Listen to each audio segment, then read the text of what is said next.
सह्याद्रीच्या कुशीतून एक हिरा चमकला. सह्याद्रीच्या कुशीतून एक हिरा चमकला. भगवा निळ्या गगनाचा शिवनेरीवर प्रकटला. भगव्या निळ्या गगनाचा शिवनेरीवर प्रकटला. हातात घेऊनी तलवार शत्रूवर गरजला. हातात घेऊनी तलवार शत्रूंवर गरजला. महाराष्ट्रात असा एक शिवाजी राजा होऊन गेला.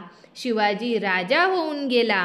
संत ज्ञानेश्वर माऊली, जगद्गुरू श्री संत तुकाराम महाराज यांच्या भक्तीने आणि श्री छत्रपती शिवाजी महाराजांच्या शौर्याने पावन झालेली ही पवित्र भूमी आणि याच भूमीत जन्मलेलो मी देवांश किरण रेटवडे उपस्थित मान्यवरांना अभिवादन करून मी माझ्या भाषणाला सुरुवात करतो.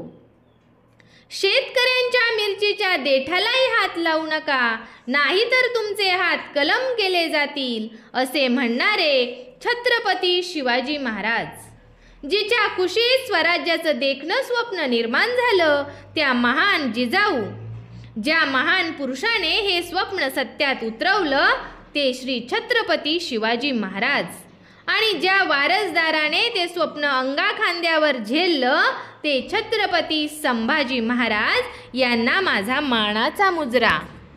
माझ्या राजाचं एकही मंदिर नाही, मात्र माझ्या राजाची कोट्यावधी माणसं पूजा करतात. असे राजे म्हणजे छत्रपती शिवाजी महाराज. सुमारे 400 वर्षे महाराष्ट्रात स्वराज्य नव्हतं.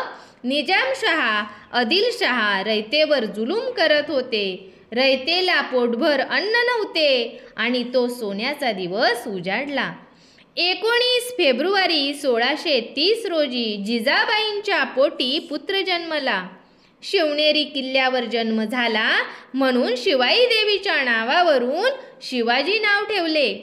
थोडा मोठा झाल्यावर जिजाऊ शिवबाला राम लक्ष्मण महाभारताच्या गोष्टी सांगे.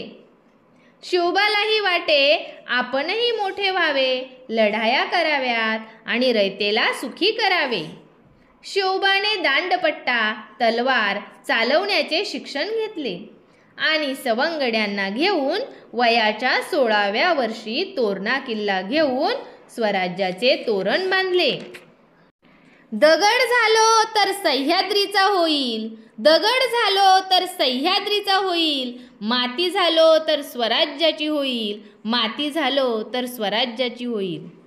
प्रौढ प्रताप पुरंदर महापराक्रमी रणधुरंदर क्षत्रिय कुलावतंस सिंहासनाधीश्वर महाराजाधिराज महाराज श्रीमंत श्री श्री श्री छत्रपती शिवाजी